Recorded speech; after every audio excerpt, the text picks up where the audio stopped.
3, 2, 1, and we're live. What's going on, you guys? My name is Nelson, and welcome back to the Qbox for another episode 14. Guys, man, we are finally at season 2, second episode of season 2, and remember what I was telling you guys before, where I wanted to start bringing guests on and start having just people, from all walks of life, just tell their stories. And so, as a man of my word, I just wanted to go ahead and keep my promise and do that for you guys. So on this special episode, I have a special guest. He's an author. He's an incredible writer. He's a creator. Has many talents. I don't want to spoil any of those talents that he has. I just kind of want to have him introduce himself. So without further ado, I would like to introduce my good friend and author of this beautiful book, Between Magic and Dreams, Bryan D. Covington. Welcome aboard, man. How are you today? All right, man. How you doing? I'm good, man. It's good to see you. Finally, we're doing it, right? Yeah, I know, man. It's been a journey on both sides, I'm pretty sure. Yeah. But I guess I should, you know what? I should do my own little thing, in which case I'd say, ladies and gentlemen, boys and girls, this is Bryan D. Covington, author of Between Magic and Dreams. Yeah, there we go. I like that. That's awesome. I have to do it with the voice. I'm working on it. No, that sounds good, man. You might have to do a nice voiceover for that one. But how's everything going over there so far with this whole crazy pandemic all over the world? How's that panning out for you? Wow. Well, I'm in Florida, so things are funky. But me and the fam, we're pretty much taking the precautions. Taking care of ourselves. So I can only speak for us. Yeah. I can't really say anything other than what the numbers show, and the numbers aren't saying good stuff. So it's gonna get worse before it gets better, I'm sure. Yeah, no, definitely, man, absolutely. Here in Europe, it's kind of similar, they in the beginning they were having sort of these lockdowns and not lockdowns but curfews. I mean lockdown as well, but it varies from country to country. Here in Germany specifically, in my area and region, it's in the beginning they were having people having a curfew of like 9 o'clock. They had to be at home and they couldn't go anywhere else. They get a fine of like $300-400 euros. Yeah, I think that's insane. Yeah, and we were just like, dude, really? Come on, man. That's we're all grown ass people. If we get COVID, that's our damn problem, But I get it, they're trying to prevent the spread or whatever. But I mean, it's just chaos, man. Just to kind of conclude that whole story of that. But what are you gonna do? But what's important, man, is that we're healthy. Yeah, the COVID is like a zombie invasion, man. It's a single-minded thing. It's just meant to spread, and it's going to find a way to do that. Yeah. And as long as we leave a door open, it's going to come through. So yeah, no, definitely. It's a tightrope. People, they have their feelings about their freedoms and whatnot, and all that plays into the humanistic side of things. Yeah. But the virus doesn't care, and that's the thing we have to worry about. Everything about that is to spread. So yeah, we want to protect your rights. And I think that's important. But what about the people who have the right to not die because of your, complacency into the situation? I mean, there's a lot to deal with. So that's why I say it's going to get worse before it gets better. Yeah, definitely. That's definitely happened for sure, man. And, but yeah, no, I was just curious because, I haven't been home in like 2 years. It's been a while since I've been back at home in the States, man. So yeah, just kind of curious what the status was over there. But yeah, guys, listen, if this is your first time listening or watching this podcast, just do us a favor and subscribe to the podcast. That way you could be notified every single time we do upload something new.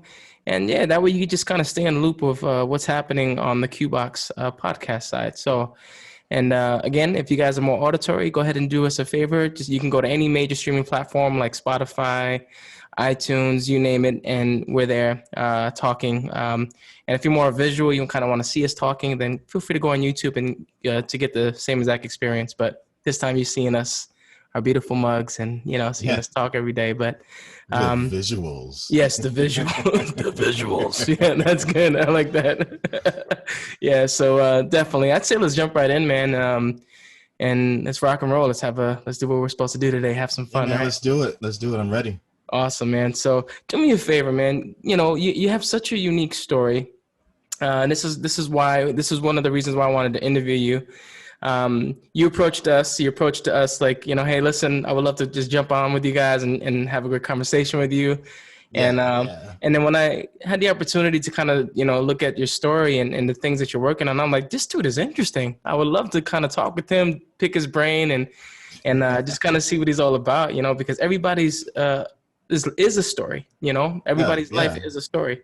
Definitely. And we create new chapters every single day, every time we go through a life lesson or through an experience. So your life in itself was really intriguing for me and for Devin. And on top of that, you're writing and creating great content. So this is why we wanted to bring you on today, man. And so yeah, tell me about you. Tell the world about you, about your upbringing, who you are. Who's Bryan D. Covington?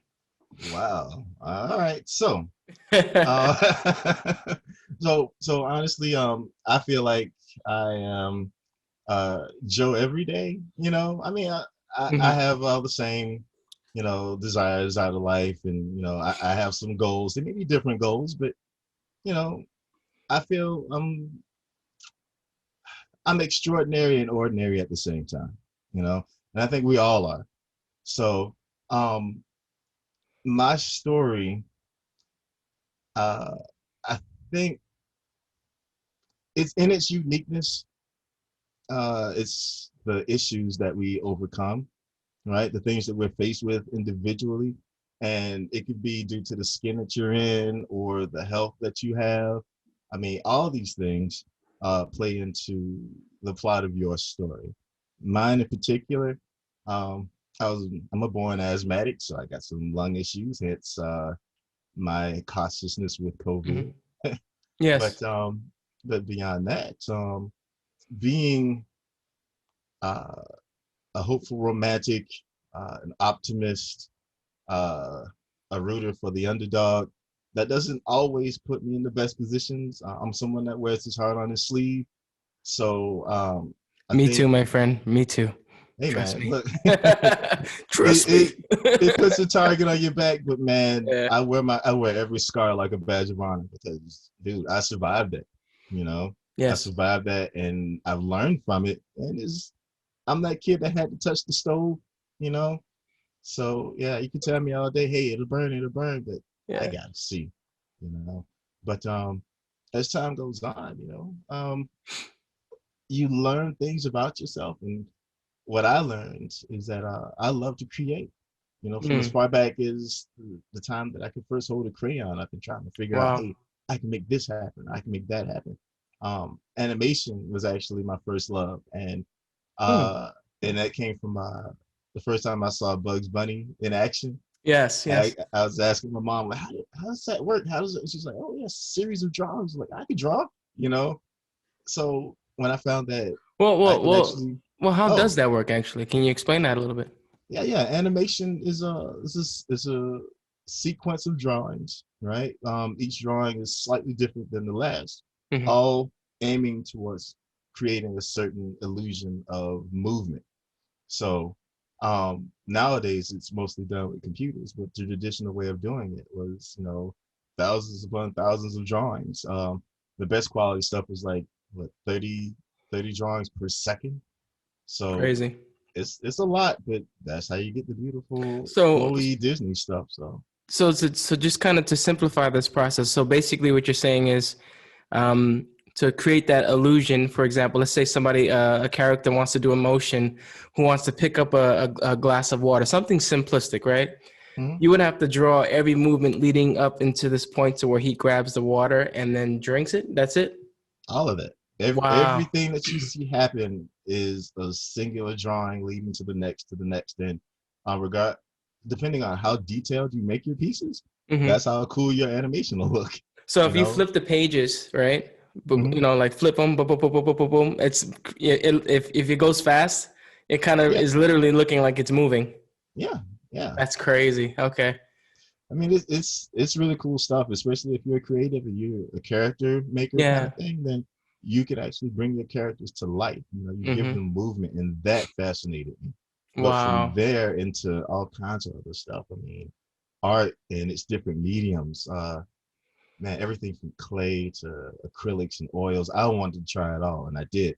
And there's always something new to work on. So that led me to all kinds of avenues. Eventually, of course, landed me at the Art Institute for Animation. That was okay. Nice. I want to say college isn't for everybody, so definitely look into your options before you jump into that. Yeah. Nowadays, it's a completely different scenario. You can learn whatever you need on YouTube or Yeah. whatever, but that's beside the point. No, definitely, But man. yeah. I would say I'm a child of I was born in. Ooh, I'm not gonna throw that out there. Anyway, I enjoyed the '80s a lot. The '80s Okay. were awesome, and Okay. and I think that was a time of renaissance when it came to creation in general. You know, a lot of risks were taken, right? And they were mostly tasteful. And now I think we're in that era of pushing the envelope. So it's not so much creativity so much as rehashing and remixing old ideas. So those that are actually creating, I Mm-hmm. think people need to take time to see what's around the corner instead of trying to recapture an old vibe, because unfortunately that leads to stagnation. And regardless of how many sprinkles you put on it, it's still the same idea. So Right. Makes yeah, sense. Yeah, absolutely. I'm And pretty sure I got off track there. no, you're fine. You're fine. That's what I'm here for. So where did you grow up? Oh, I grew up in Montgomery, Alabama, Oh, born and raised. Montgomery. Oh, Yeah, wow. dude, I Yeah, didn't your leave accent is until it not was as thick college though. time. Your accent Huh? is not as thick anymore. Actually, that's something that's weird about me. So if you hear anyone else in my family speak, you hear that Montgomery, solid Alabama. Southern drawl, right? Yep. I never had that. I never had it. So in fact, most of the time growing up, people just assumed I was from somewhere else. Like, oh, you from up north? Like, no, I was born here, right around the corner. But I don't know where it came from. I'm not sure how it happened. I just roll with it. I'm like, hey, this is uniquely me. Nice, man. Yeah, and speaking of being unique, man, what inspired you to get into like writing, for example? Oh, that was a couple of things. Initially, it was an assignment from a music teacher Oh, who, wow.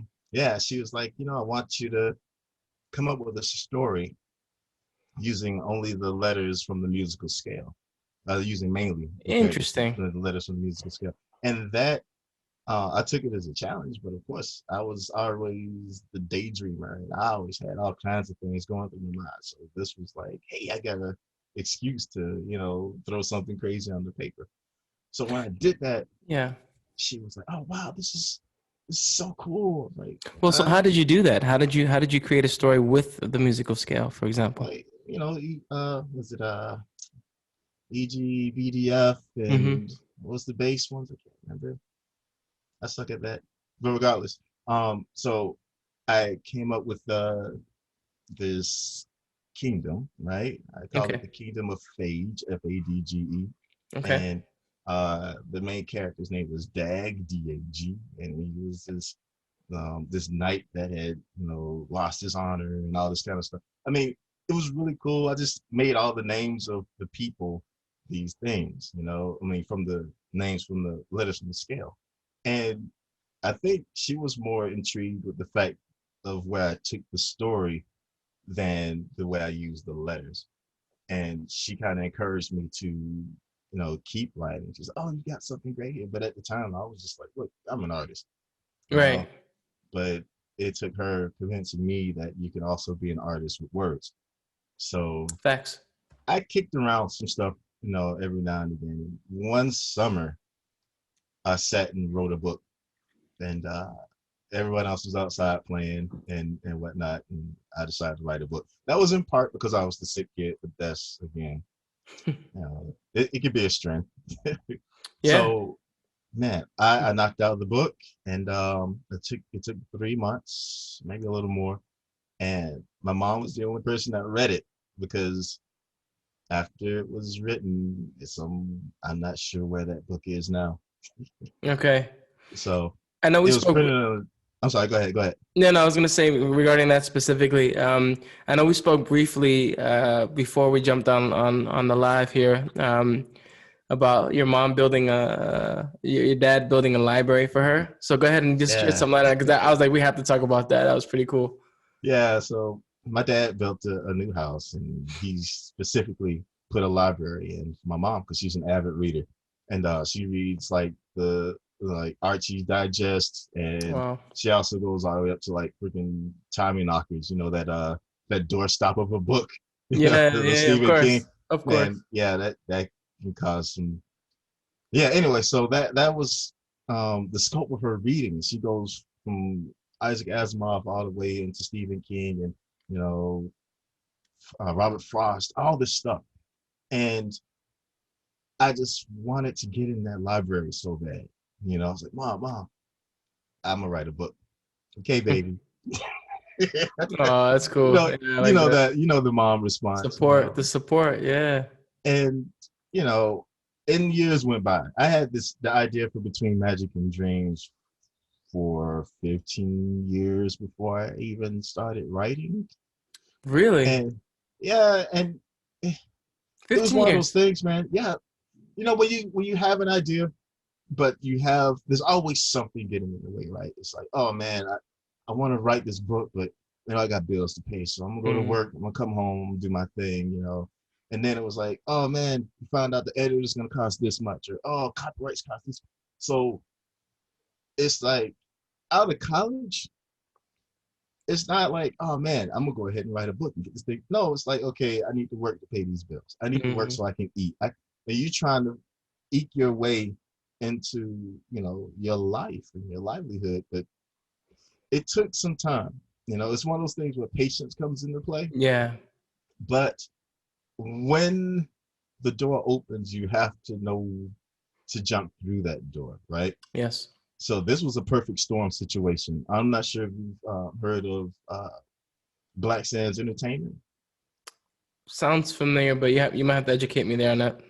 All right. So this guy named Manuel Godoy, Mm-hmm. he created a comic series called Black Sands, right? Mm-hmm. And it's about it's about um these youngsters that have these abilities, right? And it takes place in Egypt. And a lot of it has a lot of historically correct information. He wants to bring forth something that hasn't really been done. And I've been checking out his stuff at Dragon Con for years, but he had this competition, right? He's like, hey, um, I'm going to show you the ins and outs of how to write a book, right? And how to get it published. And if you follow my instructions to the letter, you'll have a novel. You'll have a book out published in 3 months, 90 days. I was like, And how old are you when you learned about this stuff? dude, this was 2 years ago. Oh wow. Yeah, Okay. it was yeah, year before last. So, and that's when I published it. But basically, man, he put you through the ringer. Mm-hmm. He's like, look, this is what you need to do. This is how you build your character, so on and so forth. Mm-hmm. And a lot of the stuff I already knew, Yeah. but it's the behind the scenes stuff, the copywriting, the editors, the Right. layout people, all this stuff. I didn't know anything about that. And after 90 days of toil, there was a book. My Mm-hmm. idea was realized. And to actually, when that thing came in the mail, you know, it's a surreal moment because your idea, the thing that's in your mind, is now in my hands. And in fact, you said it plenty of times before. Ideas become things, thoughts become things. Yeah. Absolutely, man. And man, that was a moment. And of course, mom got the first copy. It was signed. It would be ridiculous, you know, to not mention the fact that not only did she get the book, but she had a box that I created for the book, right? And I sealed the box. and I had the wax on it and all this stuff. It had to be a presentation because it's not like a, hey, here you go kind of thing. This is like, Mom, this is the culmination of many months of toil, and, Yeah. and and when I presented it to her, I was looking for the tear. I didn't get the tear. Okay. but I've never seen her light up like that before, and that made me feel great. And she knocked that book out in like 2 days. Oh And I was wow. like, Mom, you could have, How many taken a little pages is longer. it? It's like 165. Okay. Yeah. And it's I wanted it to be bigger, but you know, when the story stops or when you reach that part of the story, you can't, if you can push it, but then people can feel that when they read it. So I was like, all right, this is a good point. And I've already started book 2. Actually, I'm near the end of book 2. I'm Nice. hoping to have that out by the end of March. So we'll see. You got a title for it yet, or you rather keep that on the hush for the next one? I'm holding it down. I'm holding it Okay. down. Okay. I mean, Okay. I've got a lot of plans in store for it, book reveal, the cover reveals, all that kind of good stuff. Cool, man. And it's gonna be fun. But of course it still falls under the Between Magic and Dreams title. So Got it, yeah, man. yeah, That's yeah. awesome. Yeah, and so how old were you when you published your first book? That's something that's going to interest a lot of people because, again, from what I've read and from what I've heard, this book is fantastic, Between Magic and Dreams, you guys. And Thank you, man. no, dude, I'm not here. I'm very honest. Okay. And Yeah, yeah. Oh yeah. us New I could Yorkers, tell from the previous podcast. So yeah. yeah, us New Yorkers, we don't play around with that, man. And just me, period. It doesn't matter where I come from. It's just more so just my character. So if I believe in something, I push it. So, I got um, you. so definitely great work on that. So yeah, when did you start? When did you publish your first piece, for example? Well, my first publication was poetry, right? And that Okay. was I was 16, 17. Oh wow, you were And young. yeah, I mean, Mm-hmm. it was a time of self-discovery. High school was a time of self-discovery. So Absolutely, yeah. um when I actually got another teacher who wanted to cultivate, Mm-hmm. that creativity. I mean, one of the things he was like, you know what? We're gonna get everyone in this classroom published. That's gonna be one of the first things that we're gonna get done, and we wrote all the time. And it was one of the most freeing, liberating kind of things because um, daydreaming often is frowned upon, but in that classroom, he's like, you know what? You come in for the first 15 minutes, Yeah. we're gonna brainstorm. You just sit and you just let whatever come out of your brain onto the paper, and that felt so cool because once you start um, letting those thoughts fly in a room full of peers doing the same thing, that synergy, Yeah. is the best thing for creation, right? Oh yeah. So I mean, it's a lot different than working in that echo chamber in your brain, where everything's like, oh man, this is the best. This is the best stuff ever. And then then you let somebody else read it. Those guys that go to the lab, they like knock out a song in like 45 minutes. And they're like, oh man, this is what's up. This is And then superb. Yeah, I got you. you let your homies hear it, and it's that whole American Idol thing. Like, oh yeah, yeah, man, that's tight. Yeah, Yeah, we no, I we got love it. our friends though. We love them. Absolutely, man. Always, brother. Yeah, that's crazy. So 16 years old, you published your first piece of work. It was a poetry piece. That's crazy. What was the title of it? Oh man, that's tough to know because You I forgot? got I got old brain, man. I've got those books still here, but Nice, I man. can't remember the titles. I know Okay. one of them was Jambalaya, and that one was about um it was about a bullet, Okay. right? And it was fired, and it's a fairly short poem, but it speaks about its journey from the gun to the victim, Okay. and that it had 5 brothers that were ready to do the same. Oh, wow. But it was something of an eye opener to people about the difference between the person holding the gun and the bullet itself, Oh wow. or and then the country that we're in, it's a melting pot. So Mm-hmm. when you get a bunch of different things thrown together, there's no real telling how to turn out. And Yeah. sometimes this kind of stuff happens. It's anyway, yeah, it's a little all over the place, but once you hear the whole thing, it kind of comes together like a pot of jambalaya, you know? Wow.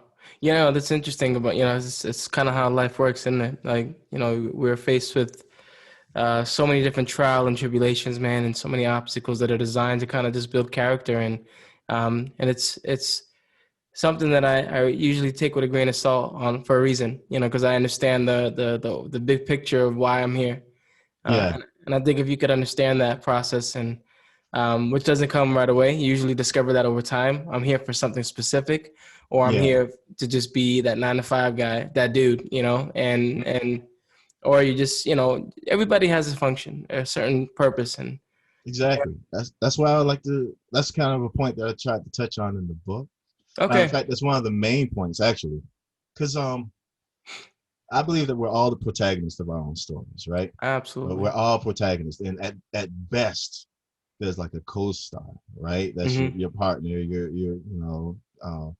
the person that you decide you're going to spend your life with, or you can just rock that out yourself. But Yeah, everyone else in your life, they have roles to play, right? yeah, Some characters are dynamic, some characters are static, but they all affect your life, right? yep, And I really want people to consider the fact that the things you do or the things you say have effects both profound and minuscule on the people around you, you know. yeah, So a kind word could be more powerful than dropping a wad of money in somebody's hand, yeah. I agree. you know. But if we don't consider that, we can do more harm than good and not even know it. And I'm just saying, the people that come into your life, you don't know the journey that they've been through. Yeah, You don't know where they are in their journey, and you don't know the effect that they're going to have on your life. Case in point, there was a gentleman who used to sit outside of Lenox Mall in Atlanta, and he always sit out there, same crutch, same cast on his leg, and he say the same thing. And every time I walk by, help the homeless brother, help a homeless brother. I'm like, all right, I sit and have a conversation with the dude. I've never seen anybody be homeless and smile and laugh so much, right? I'm like, oh, okay, cool, cool, yeah. So a few months go by. I've been dropping money in this guy's cup, and I just happened to go to Lenox Mall late one evening, and I see this dude hop up and walk without his crutch to the train. oh my god, And I come to find out later from another one of my boys, he's like, he got a house, man. Like, what? Like, yeah, that dude is paid, and you paying him. oh my god. Now, the question is, should that be something that would deter me from helping someone else because they may be in a genuine situation, you know? Yeah, I think that's important to really take a look at. That's why I said you have to really take everything with a grain of salt. Mm-hmm. Um, you never know. You can never, I mean, this is, pretty common, but you really cannot judge a book by its cover, because you never know what's inside, you know? Mm-hmm. Yeah, You might yeah. find something like this story, which is absolutely insane, by the way, but you might find gems that are actually, you know, designed for you to see. Everything's a mirror. Everything we see is a mirror of our perception and why we're here. And That's right. so to Perception. yeah, perception. Perception is key. Yeah, and if we assume, keyword assume, that everyone is gonna play that same game, I still can't get over that story though. That this guy was paid in the house and could walk perfectly fine. He was That's so cool, man. I Did guess you did that's you approach him about it, or? no. I mean, look, what would that have done? You know, I mean, at the very most, he would have changed the location and still spit the same game. If he finessed the system, then fine, you know. And I'm not gonna say like, hey, sad on me for giving this guy money, because there's people that I know were in bad positions, and I'm like, okay, either I can refuse to give this guy money. He's like, man, look, I just need a drink. This dude's on the street on his face, and I can't give him money to at least give him, you know, an hour of feel good from a beer. You know, Yeah. I mean, I would give people my last dollar because I'm like, look, I got a check coming in a couple of weeks anyway, you know? Right.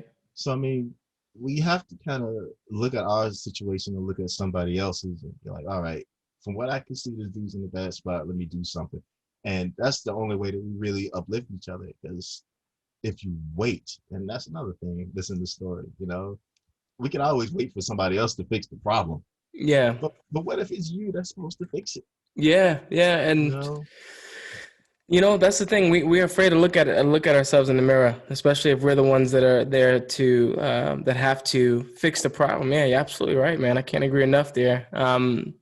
And yeah, that just literally brings me into the next question. Talk to me about this book, man. Between Magic and Dreams, what's going on here? This is a phenomenal piece, man, and I really. There's some deep stuff. There's so many layers to it, you know, things that haven't happened and things that are have happened that are kind of in parallel to what you've written. And this is a fictional book, isn't it? Yeah, isn't it weird? That is insane. This is. Go ahead and break it down. Give us a brief synopsis on what the story is about. All right. So, Between Magic and Dreams is a fantasy piece. And it's based on a college student that's fighting to preserve our reality during the rebirth of forgotten time through a phenomenon known as the new light, right?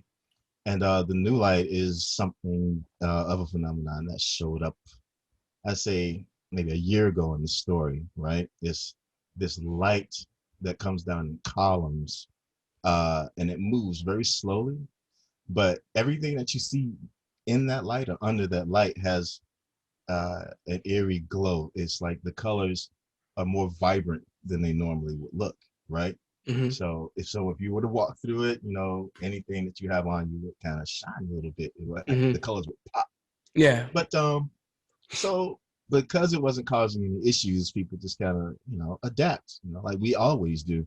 It's just something else that we have to deal with, and we get along with our day to day. There's not much that can really pull us from that, right? So in this particular situation, Quinn, who's the protagonist of this story, gets approached with this task of like saving reality, right? And I really wanted a Joe Everyday protagonist. So I wanted a response in the way of how a regular person would respond. And I figured disbelief is the go-to response. Like, you know, okay, whatever. I'm the warrior, right? I'm the guy. No, not today. So he's fit with this task, and he can either do it or not. But in the end, we're all chosen for something, and he was chosen for this, right? So he had to make a decision of whether or not he was going to take this task on. And of course he does, because otherwise it'd be a really short story, right? Right. Now, basically, there was a reality before the one that we know. And this kind of goes a little woo-woo, but the thing about it is we've only been around for a few thousand years, right? Right. And we're finding stuff every now and again that's like thousands upon thousands of years old, but yet, you know, I'm pretty sure you understand that things break down, and over time, you know, things just kind of vanish. And I'm like, okay, what if there was something before now, right? And the things that we consider myth and legend, the remnants of that time, right? Sort of like Ancient Aliens, something like this. Somewhat. Ancient civilizations. Because before, many different. Okay, go ahead. I'm listening. Yeah. Something along those lines. Because if there was a world of magic, right? How could science have gotten a foothold? Right. How could we have the world that we have now, right? And basically, in my story, the new light is the doorway for the return of forgotten times. Hence, the world of fairies and magic and whatnot was there, and now it's making its comeback because science had its chance and things didn't work out so great. Mm, makes So, sense. Makes so sense. imagine somebody just showing up after the game. It's like, you know what, you suck. I'm taking my ball back. Right. I see what you And mean. that's what's going on. Wow. Like when I think of the title between magic and dreams, like I think of the reality that we're living in now. And I'm thinking of dreamland, how that works, how that all coincides with the reality that we're experiencing now. Because everybody has dreams, and sometimes these dreams could be absolutely absurd and crazy. Sometimes beautiful dreams, and it just really just takes your imagination to another plane of understanding and existence. So when I hear the title between magic and dreams, it's something that really sits in a certain position with me because life is freaking magic. If you do the math, Mm-hmm. we're all alchemists in a sense. We're creators, Oh and yeah. we all have this ability to create something from nothing if that's something that we have a passion for. And so that's really brought me close to the story, especially with Quinn Pfeiffer. Yeah, did I say his name correctly? Yep. Quinn Pfeiffer. Yeah. He was put in this position um of saving the world from a cataclysm event of some sort. And I don't want to spoil the story or anything, so we won't get too deep into it. So people can go ahead and read it and listen to it if they choose to, which I highly suggest. And but it just really, again, you look at the world that we're living in now, the things that we're experiencing, and it's just absolutely crazy. We're going through a type of form of cataclysm, pandemic event. It's crazy right now, right? We don't have to call it cataclysm, but it's touching it. It's forced change is what it is. It's Right. forced change, Exactly. right? Mm-hmm. And with any kind of change, there's going to be people who resist. I personally am someone who resists a lot of change. Like if I wasn't pushed into a smartphone, I would still have that flip phone. It's Yeah. something cool about just pop, pop, pop, but Yeah. regardless, it's a situation where there's ways that we can be pushed out of stagnation, right? Yep. And when you get too comfortable, things just they shake up. Mm-hmm. And I think this is kind of a situation where things ended up getting shaken up. Right. And now, I mean, a lot of people are like, oh, I can't wait till things get back to, there is no normal. This is anything that happens after COVID, it will resemble things before, but it won't be. It'll never be the same. I mean, think about the industry that's sprung up just from inability to go out as much. I mean, theaters might be suffering for a moment, but that's when it's like, oh snap, I don't have to wait 6 months to get my video at home. Now they're going like, you know what, we're going to release it in theaters and at home at the same time. Right. What really blew my mind in regards to that is mm-hmm. I was looking at I'm not really a fan of looking at CNN the news period too much, because it's depressing. It's depressing, and who the hell knows what's really going on there, but again, everything with a grain of salt. You can't say that it's not true or it is true. You got to just kind of take it, filter out the bullshit, and make it what it is for yourself, and that's the story. Perception. Yeah. Which equals perception. And but what really like touched me, man, was especially these restaurants that got hit pretty bad. mm-hmm. The food industry, aviation industry got hit. The transportation industry got destroyed, bro. Like not even I can't even express that enough. And they were showing a bunch of clips of different businesses that are starting to slowly open up and are considering getting people back into the restaurants again for in restaurant seating. I was like, oh, well, that's cool. And then they said something about, well, but at the same time, it's unfortunate that, some people, some businesses, will never come back ever again. They're done. And there's this one little screenshot, this little clip that came through was, it was a restaurant that was closed out, and it said, "Thank you for 40 years. Thank you so much for the 40 years." Like, I was even if like, you never went to that restaurant, it hurts, right? it hurts, man. And it's like 2 years ago they were planning on staying there another 40 years, or maybe forever, keeping the traditional, going. But the fact that they said thank you so much for 40 years was a slap, man. Like, and it's like, damn, dude, like, imagine, that's just one of thousands of businesses that just got rocked. Yeah. Besides the saddest part of it, which is people losing their lives from these things. So I would definitely put it in a cataclysm event. But shifting back into the story, it's there's these things, man, that's happened, and is deep for me, because it just means the way I interpret that, which is, I'm sure everyone's going to have their own interpretation of this book, is, what, we're all responsible in some sort of way for this becoming a better world, man. And that's just my way of looking outside of the box. I've always been this way, and I'm a deep dude. Yeah, so, it's all good, man. It's all good. I like that, because it was something that if you do the simple math behind it, we're all responsible. We all can contribute to that. There's a ton of layers to this story, and I want, at the very surface, for it to be a great adventure. Yeah. But the thing about it is, yes, you're right.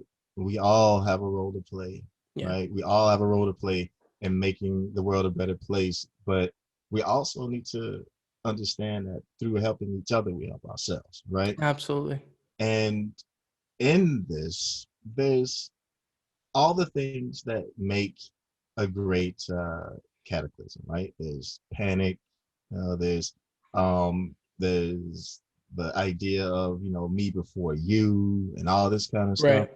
But then there's these people who step up and they're like, you know what, hold up, let's get the kids on first. Let's make sure the guy in the wheelchair gets a spot, and it's these people, right, who ensure our longevity. And it's difficult because those people aren't exactly as plentiful.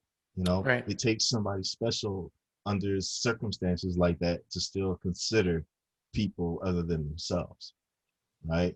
So it is in situations like this that those who have greatness within them, right, laying there dormant, have a reason to allow it to grow, right? And I'm going to say everybody has a certain degree of it, but it's really hard to step outside of that, It's really hard, especially when you've got stuff to lose, right? Yeah. So in a situation like that, yes, I will fight to get my kids on before somebody else's kids. That's just how it is, right? Fair, yeah. But what do you do after that? That's what's important. If you hold that door to help other people get on, then you're doing something right. But if you just kind of get your kids on, get your wife on, you could get you a seat. Yeah. How are you helping the situation? You are not contributing to making things better. And I think that's the main goal. That should be the main goal for anyone that's here. Leave this place better than you found it. Yeah, definitely. You don't have to move mountains. You don't have to be the president. You could just be a decent person. Yeah. No. Definitely. And when I, this again, it just there's so many subliminal messages there. You know what I mean? And not that you did it purposely. Yeah, in 2019, you didn't see this coming, I'm sure. There was a lot of stuff that some friends of mine were like, man, this is like what's going on right now. I'm like, look, I didn't know this was coming, but I'm just gonna keep it moving because the story has a destination. So Yeah. yeah. So tell me more about Quinn. Where did the story take place? Was it in New York? Was it in Seattle? Or was it where was it? Where did the story All take right, place? How old was Quinn? And tell me about the character a little bit. all right. So Quinn Pfeiffer, he's an only child, and I made him, of course, from the South. And this takes place in Atlanta, and he's more or less he's a creator himself, but he's kind of aimless right now, right? He has an Mhm. idea of what he wants to do, but ultimately he's just like, I just want to get this degree, come out and see what happens. So he's got a skeleton of what he wants to do in the future, but as far as Yeah. how he plans on getting there, he's not exactly. Um, he didn't. He hadn't put a lot of thought into how he was going to get there. He just know Okay. that school is something he's got to do because that's what society says. So he went to school. Was he a spiritual person? Was he more like, yeah, whatever, I'm just gonna get through every day? Was Well, he yeah. I would say he's spirit minded, Okay. but he's not exactly the church going type. You know, I Yeah. mean, he delves. He's a thinker, so uh he wonders about the things that people see, right? hmm He wonders about things like, okay, if these guys are right, does that mean that these other guys are completely wrong? Right. So he likes to live in the gray because he feels like there's right on both sides of every story. And as someone reads this, hmm they understand that those lines are blurred, and Right. it all comes down again to one's perception. In fact, even the cover of the book, I have two different perspectives, right?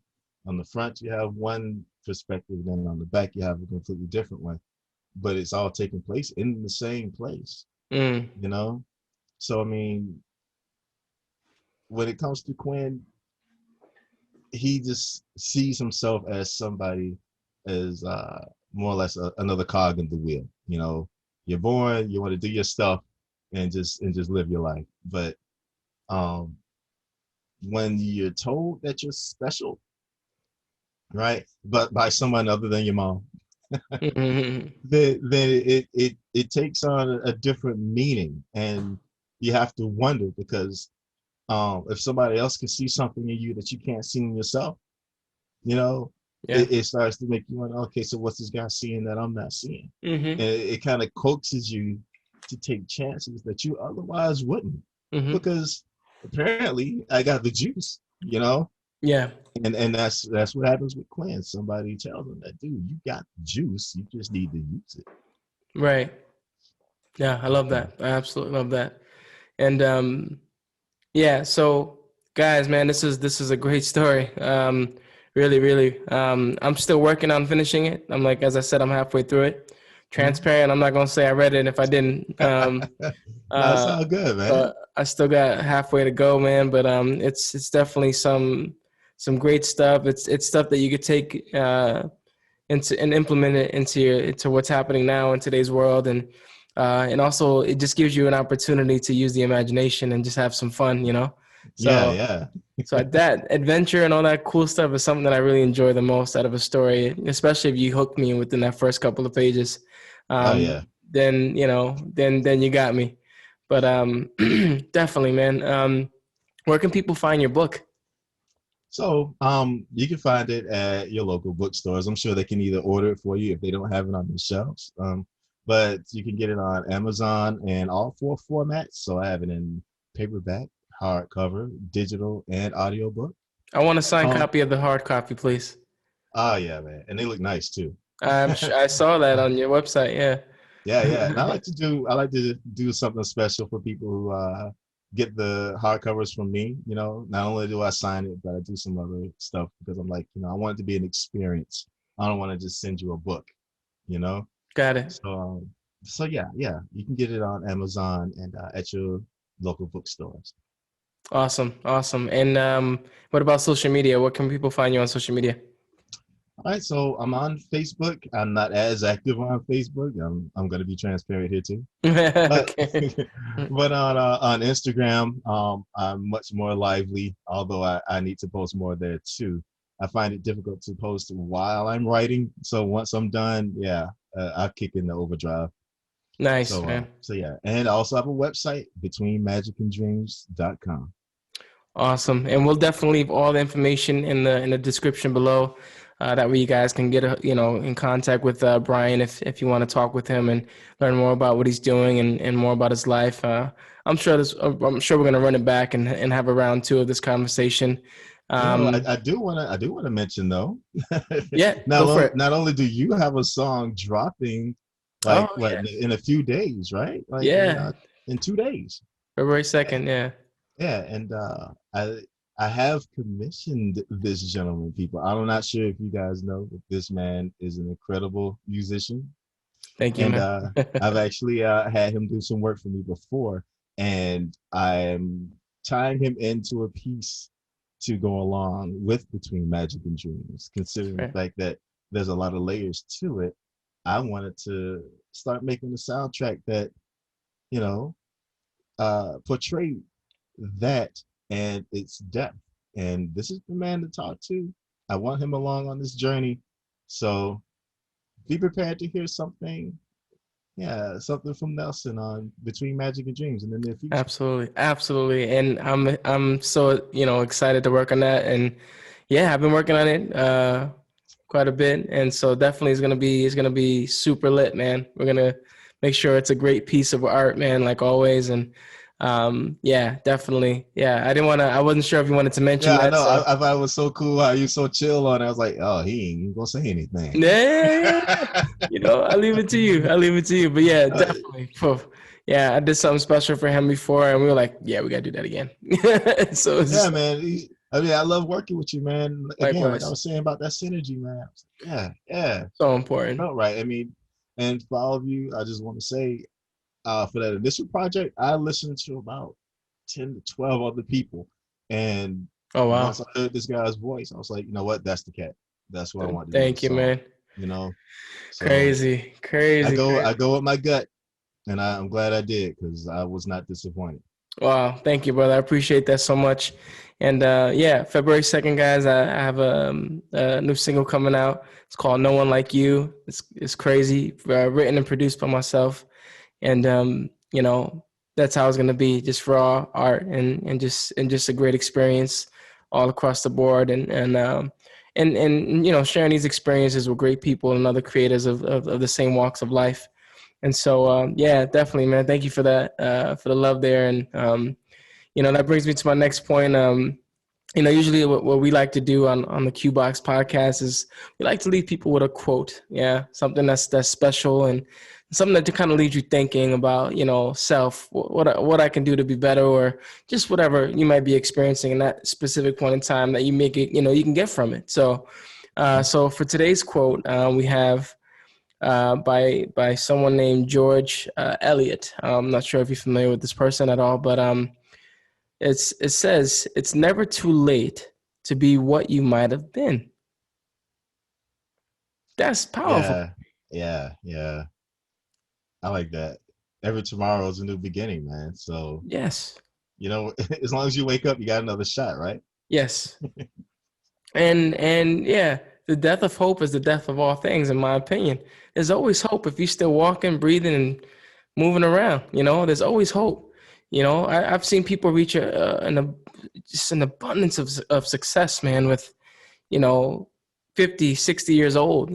They waited their whole life to this moment, and boom, they're multimillionaires, multi-billionaires, and people um, younger or older, like, it doesn't matter. It's never too late, and don't let nobody tell you that. So that stuck out a lot for me because I've been in the music industry for 22 years to be exact, and I'm at the age that I am now, but I'm still rocking and rolling, man. I'm still creating, and I've become much more wise in terms of how I do business, from the music industry, music business experience that I've had. But there's just so many ways to take from that and learn from that. And, I'm too old for this shit. No, you're not, bro. Chill, ma'am. That's right. You're not too old. You're only as old as you feel. And you have to really, again, it comes down to what we've been talking about since the beginning, perception. It's how you perceive what you're supposed to do. And but giving up, I hate that shit, man. I hate when people give up so quickly. I agree, man. I got a quick question for Sure. you, though. All right, so when you're not in creation mode, right? What do you do to just chill? Like, what do you do when you kick back? Yeah, man. I'm the type of person that I love nature. I love to be out in nature and just vibe. And that's one of the reasons why I moved into the countryside of Germany, because I came from New York, so I come from the city. So I love nature. I love meditation. I love just learning new things, man. Another thing too. I don't think I've ever told you this. I went to flight school to become a pilot. Oh wow, really? Yeah. I don't think I told you that, did I? No.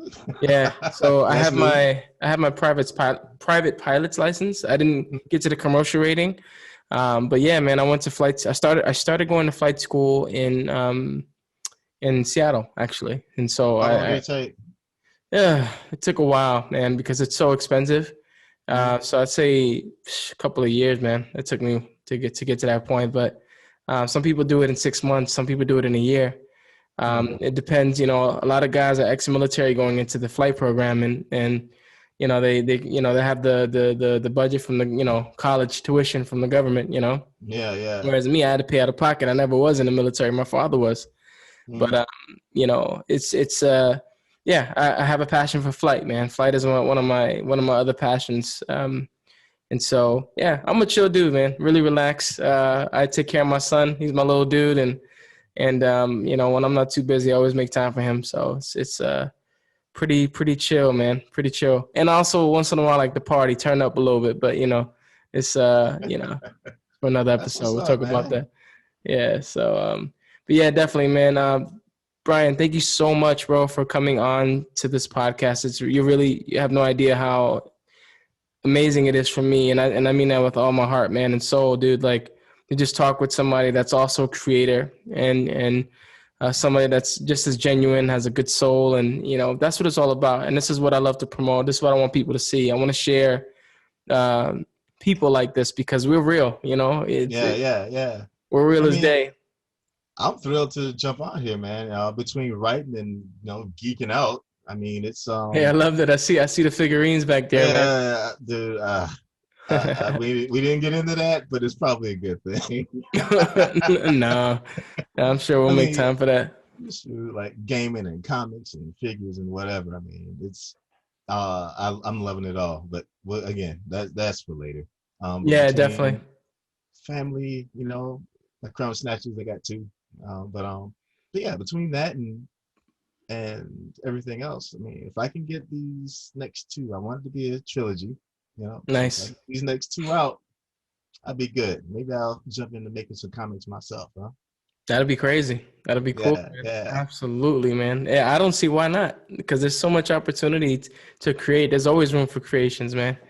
That's innovation. That's there's so many ways to contribute to that process, man. And I don't see why you should not be successful in it. So there's a lot of ways to tell a story. Hence, that's why I got your voice on that, right? Thank you, man. And brother, thank you so much for today, guys. If this was your first time jumping onto this podcast, do us a favor and subscribe to this podcast via YouTube or via iTunes, Spotify, and just keep yourselves notified and with any updates or any new posts or any new podcasts that we're putting out. That way you guys can just enjoy the ride and enjoy the journey. So with that being said, guys, thank you so much for joining, and we'll catch you on the next one. Yeah. And as awesome as I am, remember, I'm only reflecting your shine. Woo! Peace out, guys.